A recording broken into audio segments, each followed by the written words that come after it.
संतों की, स्वतंत्रता संग्राम सेनानियों की साधना से, उनके परिश्रम और पुरुषार्थ से, उनके शौर्य और पराक्रम से जिस जिले ने देश के लिए अपना जीवन जिया हो, वह जनपद अब किसी के सामने हाथ नहीं फैलाएगा, बल्कि वह जनपद अपने पौरुष और अपने पराक्रम से ये सारी चीजें लेकर के आएगा। और आपका यह पौरुष और पराक्रम अब आपके वोट में दिखता है। और मैं आभारी हूं, सचमुच इस बात के लिए आभारी हूं। जब विधानसभा का चुनाव चल रहा था, देवरिया जनपद में सभी सीटें कमल निशान के लिए अर्पित की।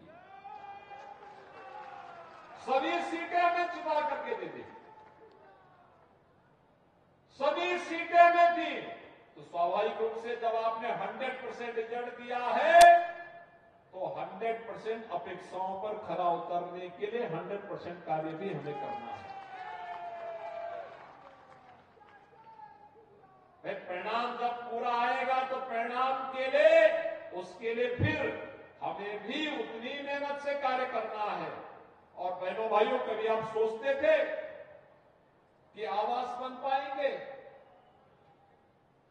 आप सोचिए, प्रधानमंत्री आवास योजना के 17,358 गरीबों को एक एक आवास देवरिया जनपद में प्राप्त हुए। अगर डबल इंजन की सरकार नहीं होती तो क्या ग्रामीण क्षेत्र में हर गरीब को 17,000 से अधिक आवास मिल पाते? मुख्यमंत्री आवास योजना में भी 1,389 लाभार्थियों को यह लाभ प्राप्त हुआ। और प्रधानमंत्री आवास योजना शहरी में लगभग 24,000 आवास निर्मित हुए हैं। 24,000 आवास के लिए जो शहरी क्षेत्र में, देवरिया में, बरहज में, कटौली में, इन कस्बों में जो आवास बने हैं, इन आवास के लिए भी मैं देवरिया के इन सभी गरीबों को जो आवासहीन थे, उनकी सिर को ढकने के लिए डबल इंजन सरकार ने जो सौगात दी है, इसकी मैं आप सबको बधाई देता हूं। स्वच्छ भारत मिशन में अकेले देवरिया जिले में 2,44,000 परिवारों को एक शौचालय प्राप्त हुआ। तो ग्रामीण क्षेत्र में ग्रामीण सचिवालय के लक्ष्य को पूरा करने के लिए 575 पंचायत सचिवालयों के निर्माण का कार्य भी समयबद्ध तरीके से आगे बढ़ाने का कार्य हुआ। 1,95,000 उज्ज्वला योजना के फ्री में कनेक्शन यहां प्राप्त हुए। तो साथ ही साथ 1,383 मजरों में विद्युतीकरण का कार्य का लक्ष्य भी पूरा किया गया। जनधन अकाउंट में 10,84,000 से अधिक गरीबों के आवास एक के अकाउंट खोलने का कार्य हुआ। और लगभग 50,000 किसानों के ऋण माफी के कार्यक्रम को भी डबल इंजन सरकार ने पूरा करने का काम किया। लगभग 5 लाख किसान अकेले देवरिया जिले में ऐसे हैं जिन 5 लाख किसानों को प्रधानमंत्री किसान सम्मान निधि का लाभ प्राप्त हो रहा है। और अभी तो यहां पर हम लोग पीएम कुसुम योजना के अंतर्गत ट्यूबवेल पर हमने अभी ट्यूबवेल की बिजली फ्री की है। सोलर पैनल लगाने की कार्रवाई को भी आगे बढ़ाने का कार्य हो रहा है।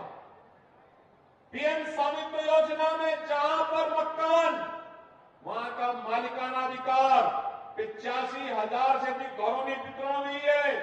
और आयुष्मान कार्ड में 6,71,000 परिवारों को आयुष्मान कार्ड वितरित हुए हैं।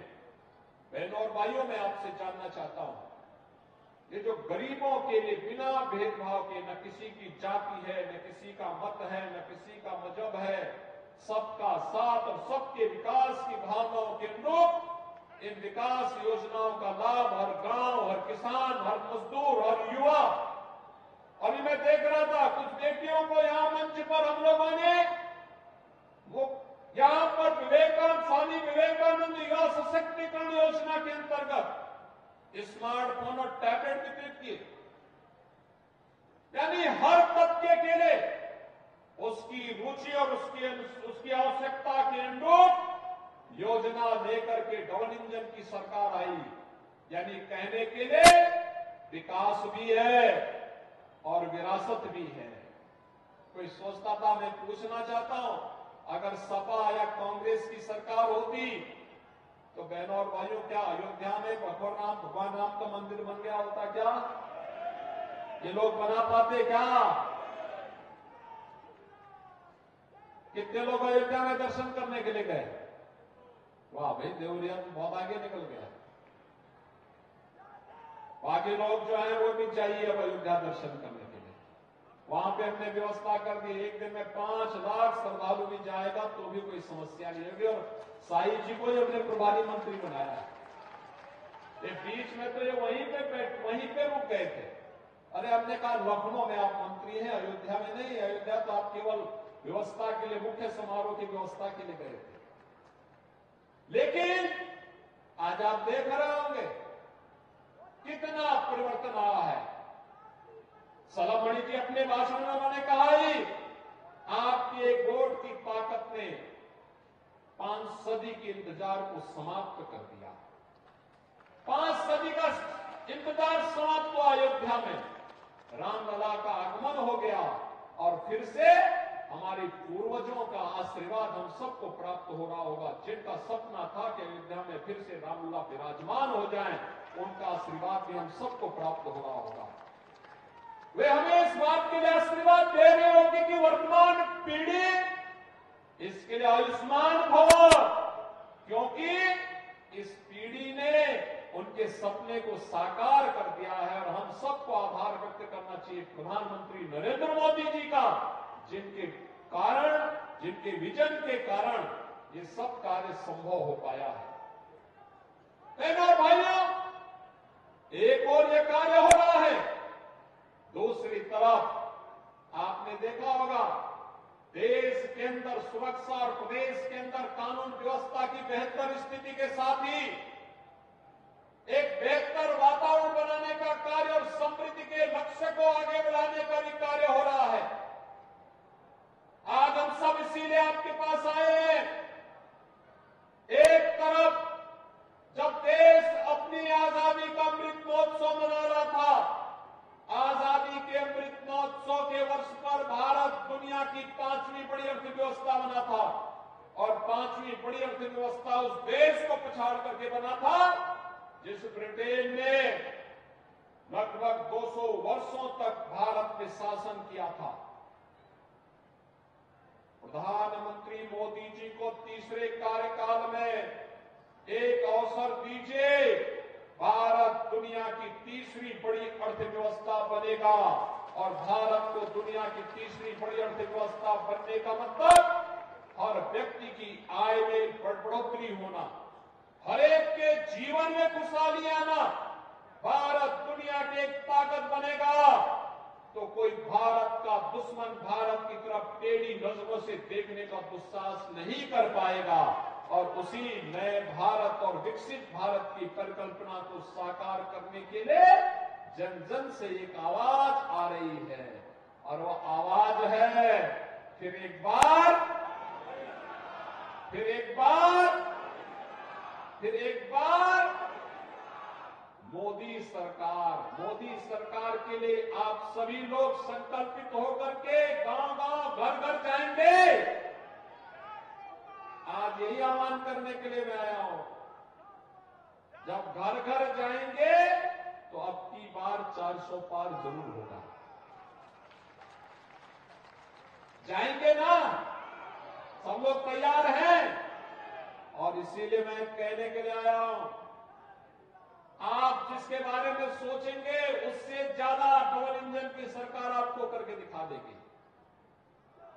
जो भी आवश्यकता होगी, बिजली की, पानी की, सड़क की, स्टेडियम की, स्कूल की, चीनी मिल की, स्वास्थ्य की, शिक्षा की, रोजगार की, देवरिया में भी निवेश हो रहे हैं। अभी ग्राउंड ब्रेकिंग में लगभग 1000 करोड़ रुपए का निवेश का प्रस्ताव तो अकेले देवरिया जिले के अंदर ग्राउंड ब्रेकिंग हुआ है।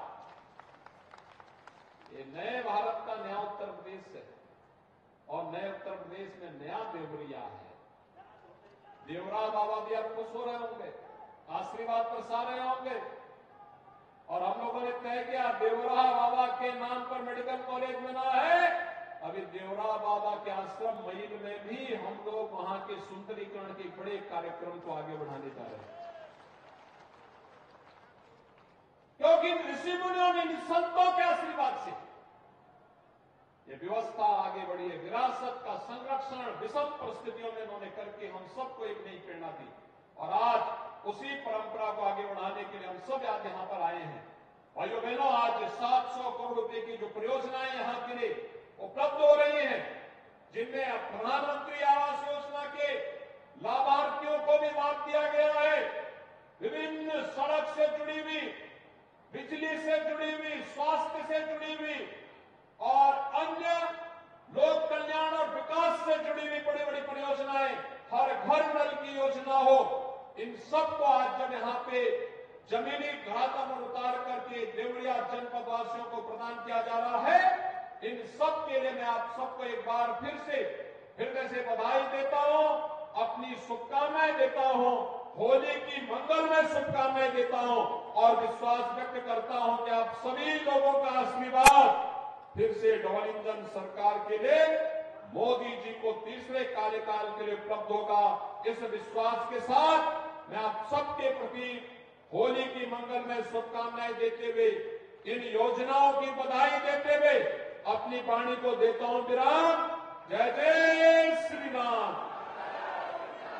जय जय श्री राम।